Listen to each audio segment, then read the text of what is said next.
नमस्कार मेरे प्रिय साथियों, आप सभी का हायर एजुकेशन वर्ल्ड चैनल पे बहुत-बहुत स्वागत है। प्रिय साथियों, चलिए आज भी हम उसी चीज़ की बात करेंगे जो है आपका पसंदीदा बिहार असिस्टेंट प्रोफ़ेसर नियुक्ति प्रक्रिया। तो आखिर क्या हुआ बिहार असिस्टेंट प्रोफ़ेसर नियुक्ति प्रक्रिया में? आपको मालूम होगा पिछले वीडियो मैंने बताया था 2 कोर्ट केस के बारे में, जिसकी एक तारीख थी माननीय सुप्रीम कोर्ट में जिसकी तारीख थी 24 सितंबर और एक दूसरे कोर्ट केस की तारीख थी जो था 26 सितंबर, जो कि माननीय न्यायालय हाई कोर्ट में था, पटना हाई कोर्ट में।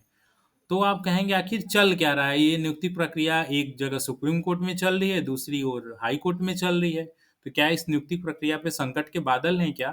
क्या इस नियुक्ति प्रक्रिया में आने वाले समय में कोई रुकावट आएगी? क्या पूरी नियुक्ति प्रक्रिया कैंसल हो जाएगी? बहुत सारे प्रश्न हैं जो कि आपके मन में if but, if but, if but चल रहा है, राइट?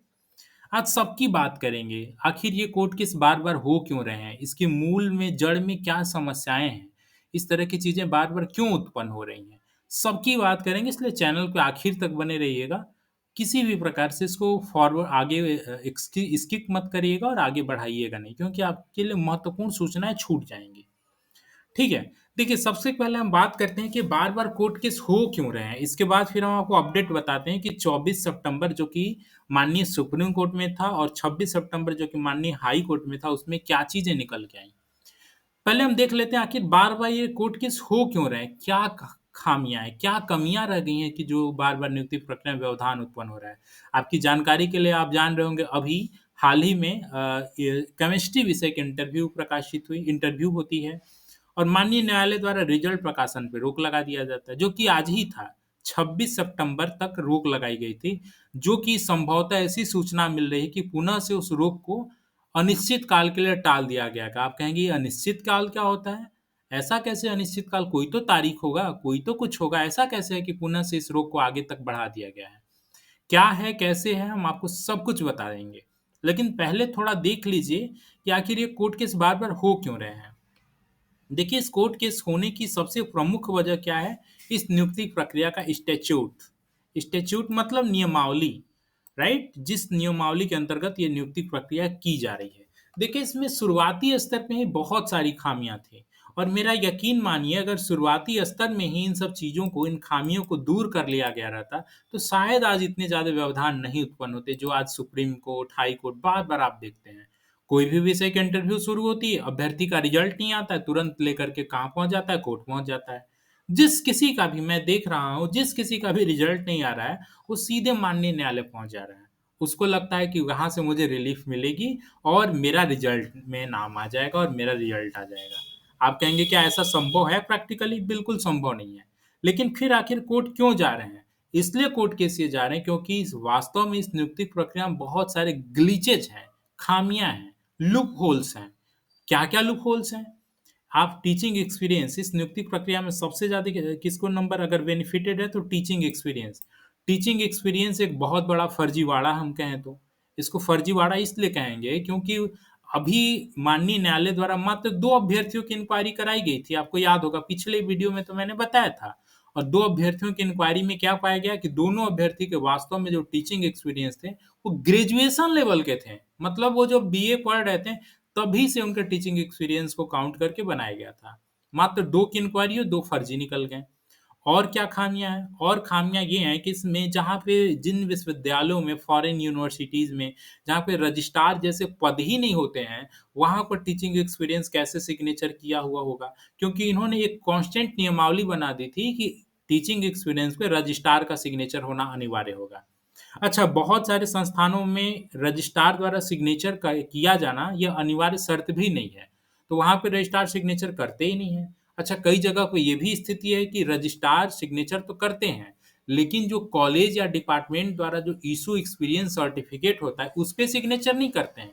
वो अपने लेटर पैड पे सिग्नेचर करते हैं। रजिस्ट्रार भाई पदेन एक उच्च पद है, तो वो भला एक कॉलेज के प्रिंसिपल के लेटर पैड पे क्यों सिग्नेचर करेंगे? तो वो अपने ही लेटर पैड पे टीचिंग एक्सपीरियंस पे सिग्नेचर करके दे देते हैं।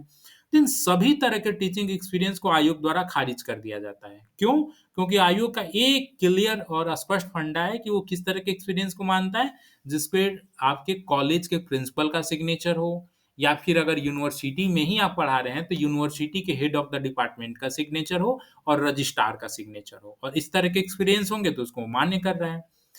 सबसे पहली बात, क्या इस एक्सपीरियंस को क्रॉस चेक किया जा रहा है? वो भी क्रॉस चेक नहीं किया जा रहा है। आइडेंटिकल इशू क्या है? आइडेंटिकल इशू ये है नियुक्ति प्रक्रिया में कि जो इसमें विज्ञापन लिखा गया है, उसमें टीचिंग एक्सपीरियंस किसको देने की बात कही गई है? उनको देने की बात कही गई है जिनका यूनिवर्सिटी सिलेक्शन कमिटी या कॉलेज सर्विस कमीशन या कॉलेज सिलेक्शन कमिटी के द्वारा सेवा कंफर्म हो। ठीक है? अच्छा, एक तरफ से आप ये कह रहे हैं कि इनकी सेवा कंफर्म्ड हो, दूसरी तरफ से आप कितने, मतलब अगर आपका 3 महीने का भी एक्सपीरियंस है तब भी आपको उस पे नंबर मिलेगा। अगर 6 मंथ का एक्सपीरियंस है तब भी आपको उस पर नंबर मिलेगा। केवल 1 महीने का है तब भी आपको उस पे एक्सपीरियंस मिलेगा, पॉइंट में करके मिलेगा। तो प्रश्न ये उठता है कि क्या केवल 1 महीने जो जॉब करते हुए उसको हुआ, क्या उसकी सेवा कन्फर्म्ड हो गई है? यहाँ पे तो सर्विस कन्फर्म होने के लिए 1 साल से 2 साल की अवधि लगती है। तो फिर आप मात्र 1 महीने भी अगर किसी ने जॉब किया है और वो भी गेस्ट टीचर वगैरह, बहुत सारे, मैंने बोला ना कि बहुत सारे आइडेंटिकल इश्यू हैं।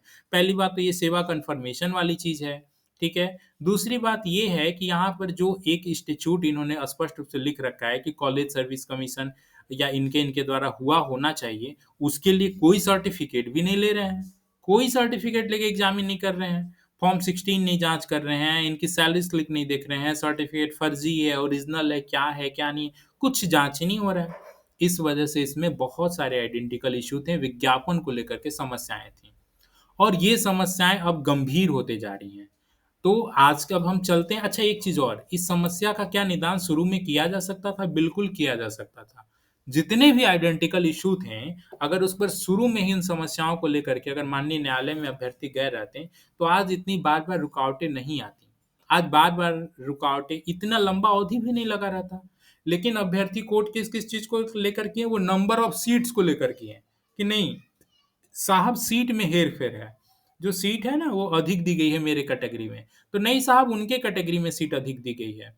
मतलब सीटों की गणना ठीक नहीं की गई। इस चीज़ को लेकर के केस किया गया, रोस्टर को लेकर के केस किया गया, लेकिन स्टैच्यूट पे कोई केस ही नहीं हुआ। जो नियमावली थी उस पर कोई केस ही नहीं हुआ। इस वजह से जो नियमावली में त्रुटियाँ थी वो एज़ इट इज़ रह गईं। और अब कोई जो इससे पीड़ित हो रहे हैं, अब उस नियमावली को पकड़-पकड़ के कोर्ट केस कर रहे हैं।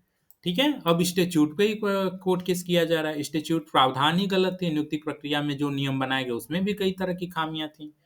तो अब मामला नियुक्ति से लेकर अब इंस्टीट्यूट पे पहुँच चुका है। क्या इस पर कोई निदान हो सकता था? देखिए, मैं आज की तारीख जो हाई कोर्ट में जो भी हियरिंग हुई है, जो भी ऑर्डर आने वाला है, आया है, उसकी तो बात करेंगे ही करेंगे। लेकिन थोड़ी-सी मैं एक चीज़ आप लोग को सुझाव देना चाहूँगा। देखिए, एक संभावना निकल के आ रही है कि बहुत जल्द 25 में पुनः से नियुक्ति प्रक्रिया आएगी। आप कहेंगे, "अरे! अभी तो नियुक्ति खत्म ही नहीं हुआ और आप 25 में नियुक्ति आने की बात कर रहे हैं।" जी, इसलिए कर रहे हैं क्योंकि 25 में विधानसभा का चुनाव होने वाला है और इसलिए एक संभावना है कि पॉलिटिकल गेम खेलने के लिए सरकार पुनः से वैकेंसी ला सकती है, ठीक है? पहली बात। और कल-परसों की अगर न्यूज़ की बात करें तो आपने शायद राज्यपाल साहब के कोट को भी पढ़ा होगा, राज्यपाल महोदय ने भी इस चीज़ की कहीं न कहीं सुगबुगाहट दे दी है कि आने वाले समय में नियुक्ति प्रक्रिया शायद जल्द देखने को मिल सकती है, ठीक है? तो देखिए, मैं ये नहीं चाहता हूँ कि जो फ्रेश वैकेंसी है उसमें भी इसी तरह की रुकावट हो। यहाँ पर तो आपका कोई नेतृत्व करने वाला नहीं था, लेकिन हायर एजुकेशन वर्ल्ड चैनल आपका नेतृत्व करने के लिए तैयार बैठा है।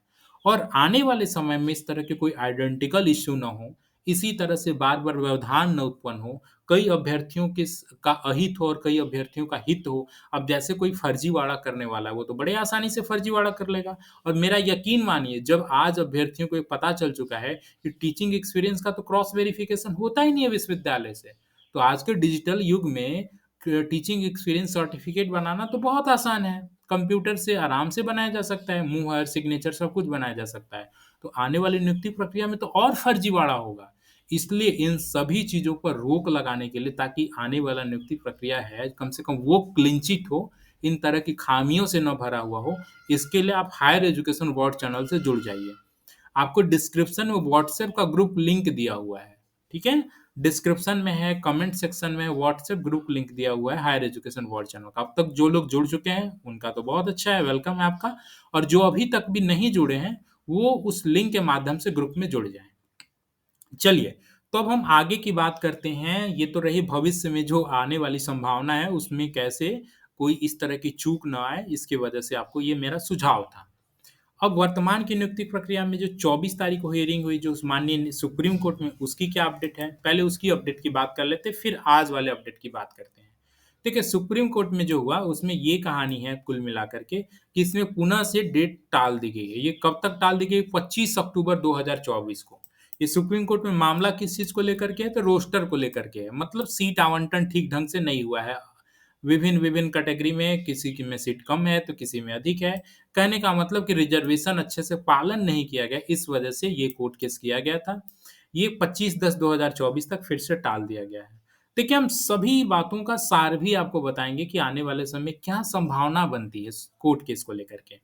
तो फिलहाल अपडेट क्या है कि 25 तारीख तक सुप्रीम कोर्ट वाला केस टाल दिया गया है, 25 अक्टूबर। अब हाई कोर्ट केस की बात कर लेते हैं, जो कि लगातार कोर्ट केस था। आप ये ना समझे कि ये केवल 26 तारीख को था। हाई कोर्ट में तो लगातार कोर्ट केस पे ही कोर्ट केस था। देखिए, ये आप देख रहे हैं, ये 24 सितंबर का है, 24 सितंबर 2024 का ऑर्डर है। अगला आप देखते हैं तो ये देखिए 25 सितंबर 2024 का है, और आज तो 26 है, अभी ऑर्डर आया नहीं है। लेकिन फिर भी हम आपको बताएँगे कि हियरिंग में हुआ तो हुआ क्या, ठीक है? पहले हम 24, 25 और 26 इन सभी ऑर्डर को बहुत डिटेल में मैं पढ़ूँ, इससे अच्छा ये होगा कि मैं इन सभी का एक मुख्य रूप से सार आपको बता देता हूँ कि इन सब में हुआ क्या, राइट? और आज के बहस में क्या हुआ। सबसे पहले मैं आज वाले हियरिंग की बात बता देता हूँ। देखिए, आज जो है केमिस्ट्री विषय में रोक लगाई गई थी, होल्ड किया गया था, जब तक कि ऑर्डर नहीं आ जाता है। तो आज उसमें बहस हुई, और बहस का मूल सार ये निकल के आता है कि माननीय जज साहब ने, नानी ताजिया सर ने, इस केस को अब बोला है कि आप लोग इसको डबल बेंच में लेकर के जाइए। अब ये सिंगल बेंच का मैटर नहीं रह गया है। इसको डबल बेंच में लेकर, डिवीज़न बेंच में लेकर के जाइए। डिवीज़न बेंच में क्यों लेके जाइए? क्योंकि अब स्टैट्यूट का मामला आ गया। मतलब अब पूरी नियुक्ति प्रक्रिया में पहले क्या मामला था कि मेरे संग अन्याय हुआ है, अनजस्टिस हुआ है, वगैरह-वगैरह। लेकिन अब क्या मामला ये बन गया है? अन्याय और अनजस्टिस का मामला नहीं रहा है। अब इसमें पूरी तरह से नियुक्ति प्रक्रिया की नियमावली को ही चैलेंज कर दिया गया है। ठीक है? केमिस्ट्री विषय के माध्यम से। नियमावली में क्या था, जैसा कि मैंने आपको अभी-अभी शुरू में बताया, क्या-क्या खामियाँ थीं। एक्सपीरियंस सर्टिफ़िकेट को लेकर खामियाँ थी, फॉरेन यूनिवर्सिटीज़ में क्या होगा उसको लेकर कोई स्पष्टीकरण नहीं था, राइट? और बहुत सारी चीज़ें थीं। तो उन जो-जो खामियाँ थी, यह देखने के बाद ऐसा प्रतीत होता है कि पूरी इंस्टीट्यूट नियुक्ति प्रक्रिया की जो नियमावली बनी थी, उसी में ख खामियाँ हैं। तो फिर जब नियुक्ति प्रक्रिया की नियमावली ही जब चैलेंज हो गई, तो फिर सिंगल जज उसमें ऑर्डर नहीं दे सकते हैं। इसीलिए उन्होंने क्या कहा कि आप जाइए अब चीफ जस्टिस के पास, यानी कि जो मुख्य न्यायाधीश हैं, माननीय न्यायालय सुप्रीम को हाई कोर्ट के, अब उनके बेंच में ये अब केस चला गया है। अब ये डबल बेंच में केस होगा, ये सिंगल जज अब नहीं देखेंगे। डिवीज़न बेंच, यानी 2-3 जजों, उम्मीद है कि 2 या 3 जजों का ये बेंच होगा, तय होगा, और उसमें यह केस देखा जाएगा। ठीक है? और शायद तब तक के लिए केमिस्ट्री विषय के रिजल्ट पर भी रोक लगी रहेगी। देखते जाइए आने वाले अन्य विषयों में क्या होता है। अभी तो फिज़िक्स विषय की इंटरव्यू चल रही है। केमिस्ट्री के बाद जो अगला विषय जिसका साक्षात्कार हुआ है, वो है फिज़िक्स। ठीक है? तो देखिए अब फिज़िक्स विषय में क्या होता है। क्योंकि केमिस्ट्री पे रोक लगी है, तो एक डर बना हुआ था कि क्या फिजिक्स में भी रोक लग सकती है। अभी तक तो नहीं रोक लगी है, इंटरव्यू चल रहा है। लेकिन देखिए, माननीय न्यायालय आगे जीतती है, अभ्यर्थियों का कोर्ट केस जीतता है कि आयोग जीत जाता है। देखिए, अभी रेस लगी हुई है, मैराथन है। उधर न्यायालय की तरफ से में केस किया जा रहा है, और इधर आयोग जल्दी से जल्दी इंटरव्यू लेकर के रिजल्ट प्रकाशित कर रही है। तो अब देखना है इस मैराथन में कौन जीतता है। क्या फिजिक्स पे भी रोक लगती है, या फिजिक्स क्लीन चिट हो जाता है, राइट? अच्छा, मैंने जो 24 और 25 तारीख के कोर्ट केस का ज़िक्र किया, उसमें क्या था? और देखिए, बहुत सारे केस में तो अभ्यर्थी हार रहे हैं। ऐसा नहीं है कि हर केस में उनको कुछ न कुछ रिलीफ़ ही मिल रहा है, और हर केस में कुछ न कुछ चीज़ें नई ही निकल के आ रही हैं। इसमें अभ्यर्थी हार क्यों रहे हैं? बहुत सारे इश्यू तो ये हैं कि आप बहुत देर से आए हुए हैं। जैसे कई अभ्यर्थियों का ये था कि साहब, मेरे एक्सपीरियंस पर रजिस्ट्रार का सिग्नेचर नहीं है, और इस वजह से मुझे पुनः से रिलीफ़ दिया जाए रजिस्ट्रार के सिग्नेचर कराने के लिए, ठीक है? इसमें बहुत सारे कोर्ट केस का ज़िक्र किया गया था। जैसे चाणक्य यूनिवर्सिटी को माननीय न्यायालय द्वारा एक रिलीफ़ दिया गया था। उनको 1 सप्ताह या 2 सप्ताह का रिलीफ़ दिया गया था रजिस्ट्रार से सिग्नेचर कराने के लिए, और उसी बिहाफ़ पे आयोग को भी आदेश दिया गया था कि ये बाद में जब अपने एक्सपीरियंस सर्टिफ़िकेट को देंगे, तो इनके एक्सपीरियंस सर्टिफ़िकेट को आप एडमिट करिएगा, राइट? तो उसी बिहाफ़ पे अभ्यर्थियों द्वारा कोर्ट केस किया गया कि मुझे भी समय दिया जाए। माननीय न्यायालय ने सभी चीज़ों को ऑब्जर्वेशन किया। इसके बाद न्यायालय क्या कहती है कि आपने जो टीचिंग एक्सपीरियंस जो यहाँ पे आप जिस रिलीफ़ की बात कर रहे हैं, आप बहुत देर से आए हुए हैं। आपने देर कर दिया है क्योंकि रजिस्ट्रार का अगर सिग्नेचर नहीं हो रहा था तो आपको शुरू में आना था। आप इतनी देर बाद क्यों आ रहे हैं? अगर रजिस्ट्रार सिग्नेचर करने से डिनाई किया तो आपको उसी समय आना था ना। 4 साल हो गए हैं तब आप आ रहे हैं। और भी कई केसेस थे। माननीय न्यायालय ने उसे डिसमिस इसलिए कर दिया क्योंकि आप बहुत देर से आए हैं। ठीक है?